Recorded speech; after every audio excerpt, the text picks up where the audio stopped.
Paris Direct et je peux vous dire que ça sent bon sur ce plateau. Cet invité, c'est vous, Héloïse Brion. Bonjour. Merci d'avoir accepté notre invitation.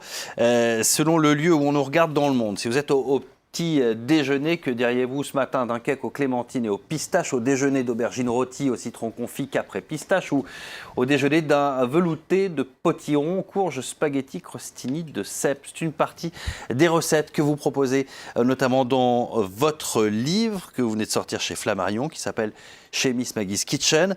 C'est aussi et surtout le nom de votre site internet qui a beaucoup de succès, de votre compte sur les réseaux sociaux qui est suivi par des dizaines de milliers de personnes.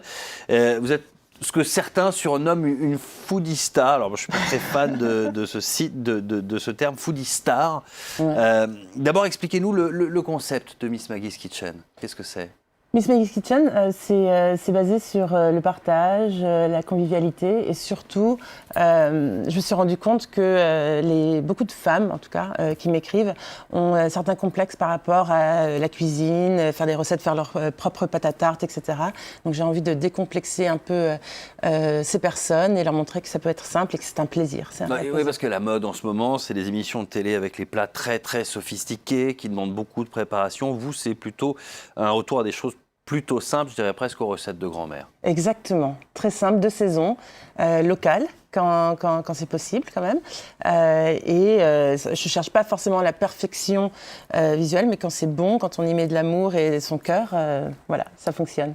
Alors, hier, à cette même place, on recevait un jeune homme qui, après une retraite au Tibet, a choisi de parcourir le monde à vélo, de l'Himalaya au Sénégal.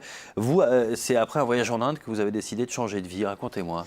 Oui, alors l'année de mes 40 ans, après plusieurs années dans le monde de la mode, j'étais DIRCOM, j'ai fait un gros burn-out. Alors, c'était un mélange de travail, d'avoir 2 petits-enfants, voilà. J'avais toujours aimé la cuisine et c'est mon mari qui m'a poussée à refaire un petit peu me replonger les mains dans la pâte et partager mes recettes qu'on me demandait tout le temps. En fait, il vous a dit d'écrire pour vos amis, en fait, c'est ça ? En fait, tous mes amis me demandaient tout le temps d'écrire mes recettes et il m'a dit, écoute, pourquoi est-ce qu'on ne ferait pas un petit journal ? Il est photographe et réalisateur, mais d'habitude, il photographie plutôt l'humain. Et là, il s'est dit, tiens, on fait ensemble un petit journal de recettes qu'on avait baptisé Miss Maggie's Kitchen, parce qu'on a une maison qui ressemble un peu à une vieille anglaise qu'on avait baptisée Miss Maggie. Donc, voilà. Tout a commencé comme ça. Et vous venez de la mode, est-ce qu'il y a des similitudes avec la cuisine ? Dans l'esthétique, il y en a dans ce que vous faites, dans les photos que vous postez sur Instagram, par exemple. Oui, bien sûr, je pense que c'est important, il y a l'image. Après, c'est une question de saison, comme pour la mode aussi, en fonction des produits qu'on trouve, des choses qu'on réalise. Donc, tout à fait, je pense que après, c'est peut-être un peu, c'est quelque chose de décomplexé. C'est une mode ou une cuisine décomplexée, donc assez simple, mais très conviviale et généreuse. Mais est-ce que votre passé dans la mode vous a aidé pour avoir les codes esthétiques, par exemple, ou même les réseaux pour se faire connaître, pour essayer de faire parler de soi ? Certainement. Je pense qu'en fait, c'est un chemin de vie. J'ai toujours aimé cuisiner, recevoir.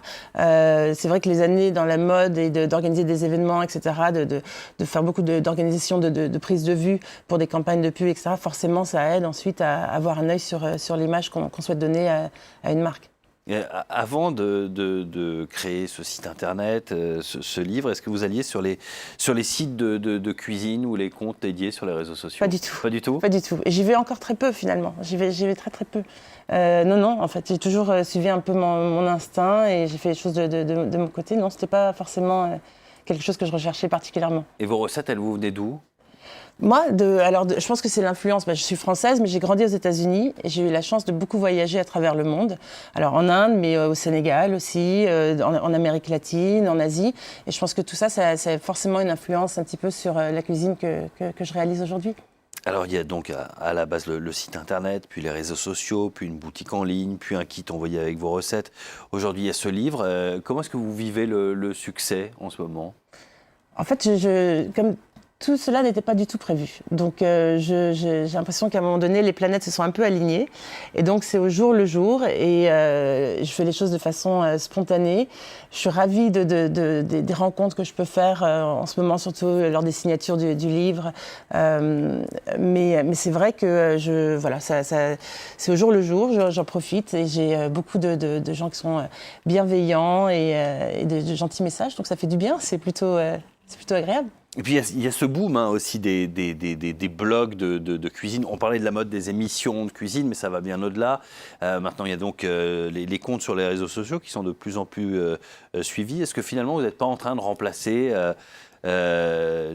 les grands cuisiniers, les guides aussi, les guides gastronomiques qui semblent un peu has-been?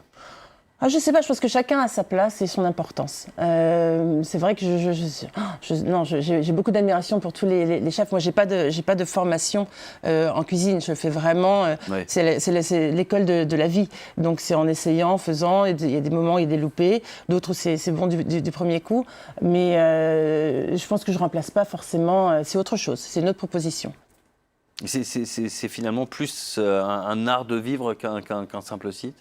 Ah, tout à fait, parce que pour moi, en fait, ce qui va être dans l'assiette est très important, le goût, mais c'est tout ce qui va autour aussi. Donc, il est important pour moi d'avoir une jolie table, de créer des mises en scène avec une branche, des fleurs, des bougies, des assiettes qu'on va chiner dans différentes brocantes dans les villages.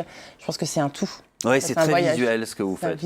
Et avec de très belles photos. Est-ce que finalement l'esthétique d'un plat est aussi importante que la saveur, que les odeurs? Bien sûr, bien sûr. Je pense que c'est un tout. Justement, c'est vraiment en fonction de ce qu'on va voir.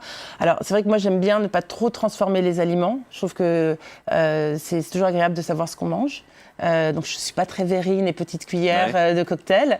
J'aime bien voir. Puis, j'aime bien le côté grand plat qu'on partage à table avec des gens qu'on connaît ou non. Ça crée des liens, de toute façon. Et justement, qu'est-ce que vous nous avez apporté? Alors là, je vous ai apporté une tarte rustique au butternut, échalote et chèvre frais. J'ai mis de la sauge fraîche et des baies roses dans la pâte.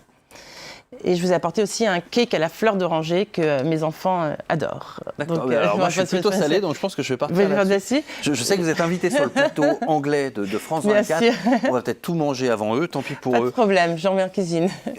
Vous reversez une partie de vos ventes aux ONG, c'est ça? Une ONG? Ouais, parce que je crée aussi des boîtes toutes les saisons avec mes coups de cœur de la saison. Donc ça peut être du travail d'artisan, des choses que je fais faire, ou de jeunes maisons. Et je reverse à chaque fois une partie des bénéfices à soit Action contre la faim ou à différentes associations à travers le monde. Et il y a donc le site internet, les réseaux sociaux, ce livre, et vous avez plein de projets encore. Exactement, on est en train de lancer des films sur la recette du dimanche de Miss Maggie. Parce que je me rends compte que les gens aiment bien voir et ça aide aussi à se rendre compte la simplicité de mes recettes. Et vous planchez aussi sur des idées de recettes fétiches de personnes célèbres?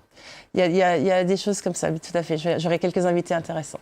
Bien sûr. Vous pouvez pas en dire plus? Non, pour l'instant, je reviendrai avec d'autres plats. Avec plaisir. C'est quoi votre plat préféré? Moi, alors, c'est très simple, mais j'adore le poulet rôti du dimanche. Parce que le poulet, je le masse à l'huile d'olive. Je trouve que c'est important. Pour avoir une chair bien tendre, on se met de la crème, on se masse. Donc, c'est la même chose pour les poulets. Un bon poulet fermier. On met un peu de jus de citron, des herbes du jardin, donc du thym, du romarin, un peu d'ail. Et je trouve que c'est divin. Ça sent dans toute la maison. Les enfants et les grands, tout le monde arrive autour de la table.